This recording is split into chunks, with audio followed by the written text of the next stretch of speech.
नमस्ते दोस्तों, स्वागत है आप सभी का एक बार दोबारा से आपके अपने चैनल विवेकानंद स्टॉक्स में दिल से। तो दोस्तों, आज दोबारा से बात करूंगा 80 पैसे का शेयर और करोड़ों का वॉल्यूम इंटरडे में स्टॉक में हमें देखने को मिल जाता है। और सबसे इम्पोर्टेंट, इंटरडे में ही स्टॉक में ऑलमोस्ट 1 करोड़ प्लस शेयर लोग घर लेके गए इंटरडे में। आज की मैं बात कर रहा हूँ और लकीली किसी नीचे कमेंट करा था स्टॉक के बारे में। ठीक है, तो मेरा ये व्यू चाहते हैं कि स्टॉक पे अभी हम क्या कर सकते हैं। तो वीडियोस को अंत तक देखना। कैसे आप पैनी स्टॉक में इन्वेस्टमेंट करके चल सकती हो, जिस लॉजिक के साथ मैं करता हूँ। अगर आप उस लॉजिक के साथ इन्वेस्टमेंट करोगे तो आपका पैसा मल्टीप्लाई भी होगा और आपका पैसा जो डूबने से बच भी सकता है, अगर आप इन चीज़ों को फॉलो करते हो। अगर नहीं करोगे तो बहुत सारे पैनी स्टॉक सस्पेंड भी हो जाते हैं और बहुत सारे पैनी स्टॉक आपको पता है हिलते हुए नहीं है, अपने एक प्राइस में घूमते रहते हैं। तो अगर आपको ये सब चीज़ें पता होगी, जो चीज़ अभी आपको बतलाऊंगा, तो वो हेल्प करेगा कि किस स्टॉक में डालना है, किस स्टॉक को इग्नोर करना है। बाकी मर्जी आपकी। तो स्टार्ट करता हूँ वीडियो। और स्टार्ट करने से पहले आपसे रिक्वेस्ट करूंगा, लाइक पक्का करना ताकि मुझे मोटिवेशन मिले कि आपके लिए ऐसे अच्छे स्टॉक्स जिसमें आपका पैसा मल्टीप्लाई हो सकता है ढूंढ कर लेके आऊँ। साथ में शेयर कर दो फेसबुक, ट्विटर, व्हाट्सएप के माध्यम से। और ये शेयर करने के बाद आप डायरेक्टली रीच आउट कर सकते हो मुझे मेरे इंस्टाग्राम या फिर ट्विटर पेज के माध्यम से, जो लिंक्स आपको नीचे मिल जाएंगे। अगर आप ये सब काम करोगे तो हर संडे जो प्राइवेट क्लास होती है उसके लिंक्स मैं हर संडे आपको दे दिया करूंगा। तो मेक श्योर आप कर सकते हो अगर आपको क्लासेस के लिंक चाहिए। राइट। तो यार दोस्तों, स्पेनिश स्टॉक का नाम शेयर करने से पहले जो 80 पैसे ट्रेड कर रहा है, मेरी पर्सनली स्टॉक में 1 रुपए की होल्डिंग नहीं है। राइट। और थोड़ा ज्ञान दे देता हूँ आपको कि पैनी स्टॉक में पैसे क्यों डालना चाहिए, क्यों नहीं डालना चाहिए। ठीक है, अगर आपको स्टॉक का नाम जानना है तो वीडियो को स्किप कर लो, 6 मिनट के आसपास आपको स्टॉक का नाम दिख जाएगा। ठीक है, अब बात करते हैं उनके लिए जिनको लॉन्ग टर्म में गेम करना है। ठीक है, लॉन्ग टर्म का मतलब होता है कि कम से कम 10 से 20 साल। ठीक है, शॉर्ट टर्म गेन्स के लिए आए हो तो स्टॉक मार्केट नहीं है शॉर्ट टर्म गेन्स के लिए, पहले आपको बतला दूं। तो पैनिक स्टॉक में ही इन्वेस्टमेंट क्यों करनी चाहिए हमें, मतलब कहने का क्वेश्चन मार्क यही है। ठीक है, तो देखो मेरा जो लॉजिक है, मेरा लॉजिक ये कहता है दोस्तों, देखो पैनी स्टॉक में पैसा डालो, लार्ज कैप में भी डालो, मिड कैप में भी डालो, स्मॉल कैप में भी डालो। ठीक है, अब क्वेश्चन ये आता है सर पैनी स्टॉक में इन्वेस्टमेंट कैसे करें ये बताओ। ये तो सही है कि भैया पैनी स्टॉक में पैसा डालो, ये क्वेश्चन आता है कि इन्वेस्टमेंट कितनी करे। और दूसरा क्वेश्चन ये आता है कि सिलेक्ट कैसे करे कि पैनी स्टॉक में डालो पैसे, किस स्टॉक में डालना ये कैसे पता करे। तो किस स्टॉक में डालना वो अभी आपको पता चल जाएगा, वीडियोस को देख लेना।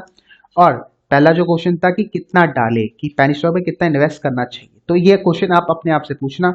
सिंपल सा है। अगर मान के चलो आप 100% कुछ कमाते हो, मतलब 100 रुपये कमाते हो महीने के, तो इसमें से आप मोटा मोटी 5 या 10 रुपये या 7 रुपये इन्वेस्ट करते हो म्यूचुअल फंड में। और बाकी जो बहुत स्मार्ट बंदे हैं वो क्या करेंगे, 5 या 10% इन्वेस्ट करते हैं सीधा डायरेक्टली स्टॉक मार्केट में। ठीक है, तो यही आप करते हो ना, इससे ज्यादा तो मुझे नहीं लगता कोई करता होगा। 100 रुपये का मैं एक छोटा सा वो लेके चलो एग्जाम्पल, उसको आप जितना जीरो चाहो बढ़ा सकते हो। इसको 1000 कर लो, 10,000 कर लो, 1 लाख कर लो, 10 लाख कर लो, 10 करोड़ कर लो। ठीक है, उसके हिसाब से आप निकालना रेशियो। तो इतना आपको समझ आ गया कि आप डेफिनेटली इतना रेशियो लेके चलते हो हर चीज में। तो जब भी अगर आपको पेन स्टॉक में डालना है तो इस रेशियो को आपको और कम कर देना है। और जो जिसको मैं फॉलो करता हूँ वो है 2% का रेशियो। ठीक है, जो भी मेरी अर्निंग है मंथली की, उसका 2% हिस्सा इन्वेस्ट करो पेनी स्टॉक में। आई नो ये अभी छोटा सा लग रहा है, देखने में आपको बहुत छोटा लग रहा है, लेकिन बहुत सारे ऐसे एग्जाम्पल है जो भाई आपको पेनी स्टॉक्स में बहुत बड़ा पैसा बना देते हैं। ठीक है, अभी आपको छोटा लग रहा है, अभी स्टॉक आपको 2-3 एग्जाम्पल दिखाता हूँ स्टॉक्स की। ठीक है, तो ये एक एग्जाम्पल है एनसीएल शेयर प्राइस। ठीक है, मैं आपको दिखाता हूँ स्टॉक का प्राइस अभी क्या ट्रेड कर रहा है। एक सेकेंड है, यहाँ प्राइस नहीं आया। जैसे कि एक ही एग्जाम्पल, रियल एग्जाम्पल। ठीक है, ऐसे बहुत सारे एग्जाम्पल है। ट्राइडेंट को ले लो। ठीक है, देखो एक रुपये 62 पैसे ट्रेड कर रहा है, लेकिन एक टाइम था जब स्टॉक आपका मात्र 42 पैसे 40 पैसे ट्रेड किया करता था। और आज देखो स्टॉक का प्राइस ऑलमोस्ट कहाँ तक गया था, 6 रुपये तक गया था। और इस कंपनी ने आपको बोनस दिया था। ठीक है, आप सोच के चलो कि आपने 50 पैसे मात्र जो आपका रिस्क प्रोफाइल है उसके हिसाब से लगाया, तो ये इसने आपका जो पैसा है 1000% का रिटर्न देके गया है। तो मल्टीप्लाई कर लो मैं क्या कहना चाहता हूँ। ठीक है, तो ये एग्जांपल आप इसमें अप्लाई करो, इस पेनी स्टॉक में जो अभी आपको बतलाने वाला हूँ। इसलिए कह रहा हूँ कि 2% हिस्सा इन्वेस्ट करो जो भी आपके मंथली करना है। अब 2% हिस्सा ही क्यों करना है, उसका लॉजिक ये है कि देखो आप 10 पेनी स्टॉक सेलेक्ट करोगे। ठीक है, और आप इतने इतने अच्छे तो हो नहीं कि भैया 10 के 10 आपके जैकपॉट लग जाए। 10 में से डेफिनेटली 6 जीरो होने वाले। ठीक है, बाकी बचे 4, 4 में से 2 आपके नहीं चलेंगे और 2 आपका पैसा मल्टीप्लाई करेंगे। तो हमें उन 2 के लिए काम करना है। इसलिए कह रहा हूँ 2% रूल फॉलो करो। अब आता है क्वेश्चन कि भैया हमें तो एक्सपीरियंस हो चुका है, ठीक है, हमारा अच्छा खासा पैसा बन भी रहा है पेनी स्टॉक्स में, ठीक है, हमें रिटर्न मिल जाती है, तो क्या करो, जो 2% का रूल है उसको बढ़ा के 5% तक लेके आ जाओ। 5% छोड़ो, उसको 3% कर लो, 4% कर लो, और हर साल या 2 साल के बाद उसको बढ़ाते जाओ। तो ये लॉजिक के साथ आपको इन्वेस्टमेंट करना है पेनी स्टॉक्स में। और ध्यान देना, ग्रेड नहीं करना है। जिस पेनी स्टॉक में आपका पैसा 100% का रिटर्न आए, आपको दिखे बुक में कि भैया 100% का गेन आ रहा है, तो अपनी कैपिटल उस स्टॉक से निकाल के दूसरे स्टॉक में डाल दो।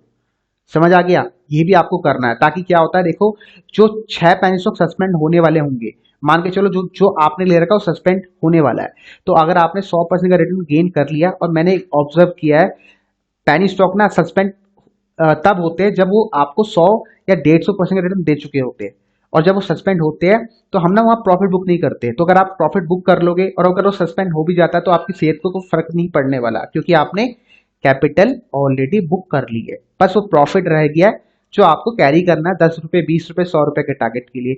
और ये भी क्वेश्चन मुझे पूछे जाते हैं, सर जो सीएनसी में हम माल उठाते हैं, मान के चलो जीरोधा में उठाते हैं, और दूसरे वाले तो मुझे पता नहीं कि वो बाय करने देते नहीं देते, लेकिन जीरोधा में हो जाता है, कि इसमें हमें कितने रुपए देने पड़ते हैं। तो मैंने नोटिस किया है कि भाई हमें जो कॉस्ट आपकी बड़े स्टॉक को बाय करने में लगती है ना, वही कॉस्ट इसमें लगती है, बल्कि सस्ता ही होता है। तो ये मत सोचो कि अगर आपने 1,000 रुपये डाला है तो आपका 1,000 के 1,000 रुपये वहां देने पड़ जाएंगे, नहीं। 1,000 रुपये का मोटा मोटी लगा लो, आपको 1 या 2 रुपये देना पड़ेगा बस, अगर आप जिसको सेल करते हो सीएनसी में बहुत फ्यूचर में। और वैसे तो मेरे ख्याल से फ्री है जीरोधा में, लेकिन मैं 1 या 2 रुपये मांग के चल रहा हूँ, 10 रुपये मांग के चल रहा हूँ, ठीक है। एक होता है ना, जब वो होल्डिंग आपके वहाँ ट्रांसफर हो जाती है, कहाँ पर, सीडीएसएल में, या एनएसडीएल जो होता है दूसरा वाला, सीडीएसएल मांग के चलता हूँ, तो वहाँ जब वो ट्रांसफर हो जाता है तो उनकी कॉस्ट होती है 15 रुपये, बस वो कॉस्ट लगती है। तो यहाँ पर ज़्यादा कॉस्ट नहीं लगती, वो भी दिमाग से निकाल दो, ठीक है। तो ये सब चीज़ें आपको फॉलो करनी है, उसके बाद आपको पेनी स्टॉक में पैसा डालना है। तो अब आता है क्वेश्चन, ये 80 पैसे का स्टॉक। अब क्वेश्चन ये है कि सेलेक्ट कैसे करें पेनी स्टॉक। तो ये देखो, अब सिलेक्शन कैसे स्टार्ट होता है। तो 80 पैसे का स्टॉक है, और मैं किस प्रकार सेलेक्ट करता हूँ, देखो मेरा जो पहला स्टेप है सेलेक्ट करने का, वो सिंपल है। मैं ये देखता हूँ कि स्टॉक ने अपना जो हाई था, बहुत हाई बनाया हो, 100 रुपये, 150 रुपये, 200 रुपये का हाई बनाया हो, और जो स्टॉक 200 रुपये का हाई बनाया हो, अगर वो 1 रुपये नीचे ट्रेड कर रहा है, तो समझ जाओ किसी न्यूज की वजह से, किसी ऑल ऑफ सडन क्योंकि न्यूज आ गई, ठीक है। अब वो न्यूज कुछ भी हो सकती है, हमें न्यूज ढूंढने नहीं बैठना है कि 10 साल पहले इसकी क्या न्यूज आई थी। अगर हम ये ढूंढने बैठेंगे तो भैया फिर तो रात क्या, फिर तो कुछ नहीं कर पाओगे। हमें यहाँ पर न्यूज नहीं ढूंढनी है, हमें सिर्फ स्टॉक ढूंढना है। तो ये स्टॉक देखो बिल्कुल उसी पैरामीटर में खड़ा उतरता है। स्टॉक ने 2007-8 में 1999 के आसपास 150 का हाई लगाया था, और कुछ कुछ रीजन के वजह से आज 1 रुपये के नीचे ट्रेड कर रहा है, और हमें वो रीजन जानना भी नहीं है, ठीक है, क्योंकि हम अपना मनी मैनेजमेंट अप्लाई कर रहे हैं, तो हमें कोई जरूरत भी नहीं है, ठीक है। समझ आ गया? उसके बाद दूसरा स्टेप जाते हो, ये एक वेबसाइट है स्किनर.इन, या बहुत सारी वेबसाइट है गूगल में, मनी कंट्रोल, वहां पर आपको मिल जाएगी। वहां चेकआउट करो कंपनी के बारे में, आपकी कंपनी के करंट फाइनेंशियल कैसे है। थोड़े बहुत भी अगर अच्छे होंगे, लॉजिक लॉजिक लगेगा आपको, तो स्टॉक को बाय करो। अब जैसे कि मैं कुछ चीजें चेक करता हूँ पर्सनली, स्टॉक की बुक वैल्यू कितनी है, ये मेरे लिए मैटर करती है, आप लोगों के साथ मैटर नहीं करती होगी। और मार्केट कैप कितना है, ये भी थोड़ा बहुत मैटर करता है, ठीक है। और ये दो चीजें मैटर करती है, साथ में आरओसी की वैल्यू क्या है, वो मेरे लिए मैटर करती है। आरओसी की वैल्यू मतलब स्टॉक ना प्रॉफिटेबल है, हमें ये समझ आता है आरओसी की वैल्यू से कि प्रॉफिटेबल बिजनेस में है। 10 लाख का प्रॉफिट हो रहा है, 15 लाख का हो रहा है, लेकिन प्रॉफिट प्रॉफिट है। बाकी प्लेज होल्डिंग 1 रुपये की नहीं है, ये भी मेरे लिए काफी बढ़िया पॉइंट है, ठीक है। नीचे लेके चलता हूँ, कंपनी अगर डेट फ्री होगी तो चलेगा। और साथ में अगर यहाँ पर एक अच्छा वाला पॉइंट लिखा होगा, क्या पॉइंट होगा आपको बता देना चाहता हूँ, इसमें नहीं लिखा है। वो पॉइंट ये होगा कि अगर कंपनी लगातार प्रॉफिट दे रही है, ठीक है, लेकिन डिविडेंड पे आउट नहीं कर रही है, तो वो स्टॉक बहुत बढ़िया होता है, ये मेरा अनुमान है, ठीक है। वो लाइन इसमें नहीं लिखी है, एग्जाम्पल बता रहा था। वो बहुत आपको दिख जाएगा पेनी स्टॉक्स में, आप ढूंढ लेना, मिल जाएगा वो, ठीक है। पीएमसी फिनकॉर्प देख लेना, और इंडिया इन्फोटेक देख लेना, उनमें आपको ये जो लाइन है दिखने को मिल जाएगी। बाकी देखो कंपनी की प्रॉफिट आपके सामने, ज्यादा बड़े खास प्रॉफिट लॉस नहीं दे रहे, ठीक है, देख सकते हो ये रहे। और ये मेरे मैटर करते भी नहीं इतने, लेकिन हाँ जो लाइन मैंने आपको बोली है वो पक्का ध्यान देना। अगर 10 सालों के अंदर कंपनी, 10 साल का जो होता है ना, आप एग्रीगेट लेके चलो कि 10 साल में 7 बार कंपनी प्रॉफिटेबल है, और 3 बार कंपनी को छोटा मोटा लॉस हो जाता है, तो चलेगा, मिले चलेगा उस स्टॉक, ठीक है। बाकी बैलेंस शीट आप देख लो कि रिजर्व नेगेटिव तो नहीं है, देखो स्टॉक में रिजर्व नेगेटिव है, और कंपनी का डेट देखो बढ़ रहा है। उस केस में अगर डेट रिड्यूस हो रहा है तब भी चलेगा, जो मैं जिस स्टॉक को चूज करता हूँ, ठीक है। बाकी कैश फ्लो यहाँ पर आपको नेगेटिव देखने को मिलेगा, चलेगा ये भी। अब शेयर होल्डिंग पैटर्न देख लो, यहाँ पर देखो एफ आई आई की, डी आई की होल्डिंग 0 है, और पब्लिक की होल्डिंग ऑलमोस्ट 98% है। तो यहाँ पर पब्लिक का पैसा ज्यादा लगा है, क्या स्टॉक में पैसे डाले। तो अब यहाँ पर ये भी चेक करो कि पब्लिक के अंदर रिटेल का पैसा कितना लगा हुआ है। रिटेल मतलब जो जनरल पब्लिक होती है, तो आपको देखने को मिलेगा, आप चौंक जाओगे कि यहाँ पर तो बड़े इंडिविजुअल का बहुत बड़ा पैसा लगा हुआ है कि ये इन सबको आप रिटेल में काउंट नहीं कर सकते। ये जो है जिनकी होल्डिंग स्टॉक में 20% के आसपास है, आप उसको रिटेल में काउंट करोगे? बिल्कुल भी नहीं। ठीक है, कोई रिटेल 20% की होल्डिंग क्यों रखेगा? उसको क्या मतलब, समझ गए? तो देख सकते हो ये नंबर है ना, ये आपको हिडन दिखेगा। आप जब उसमें क्लिक करोगे तब ये मिल पाएगा। तो ये चीज अगर आपको मिलती है स्टॉक में तो बहुत बढ़िया है कि भैया इसमें अदर्स की होल्डिंग है, प्रमोटर्स ना होते हुए अदर्स की होल्डिंग है। और आप सोच सकते हो मन में कि ये जो अदर्स है ये प्रमोटर्स हो सकते हैं। ठीक है, मुझे नहीं पता प्रमोटर है या नहीं है, हम सोच के चलेंगे। ठीक है, तो मान के चलते हैं कि ये प्रमोटर्स ही है, तो ये भी आपको देखना है। तो अगर ये सब चीजें आपके सामने आ जाती है, जो चीजें मैंने आपको बताई है, तो स्टॉक को आप बाय करो। दोबारा रिपीट कर देता हूँ क्या क्या चीजें हैं। बुक वैल्यू से सस्ते में ट्रेड कर रहा हो और स्टॉक काफी ऊपर से नीचे गिरा हो। ठीक है, आप अगर मैं एग्जांपल देता हूँ आपको, दो तीन स्टॉक देखना आप, रुचि सोया, तांला सोल्यूशन, ये दोनों स्टॉक सेम पैटर्न से ही, मैंने उसी पैटर्न को फॉलो करते हुए मैं पेनी स्टॉक को सिलेक्ट करता हूँ। पीएमसी फिनकॉर्प, इंडिया इन्फोटेक, वो उसी पैटर्न से ढूंढे हुए स्टॉक है। ठीक है, उन्हीं पैटर्न को वहां अप्लाई किया गया है और स्टॉक को सिलेक्ट किया गया है, और वो दोनों स्टॉक आज अच्छा कर रहे हैं। ठीक है, तो ये जो स्टॉक है, पहला पैरामीटर खड़ा उतर गया कि हाँ स्टॉक काफी हाई से टूटा हुआ है। दूसरा, आरओसी नेगेटिव है, तो हम स्टॉक को इग्नोर करेंगे।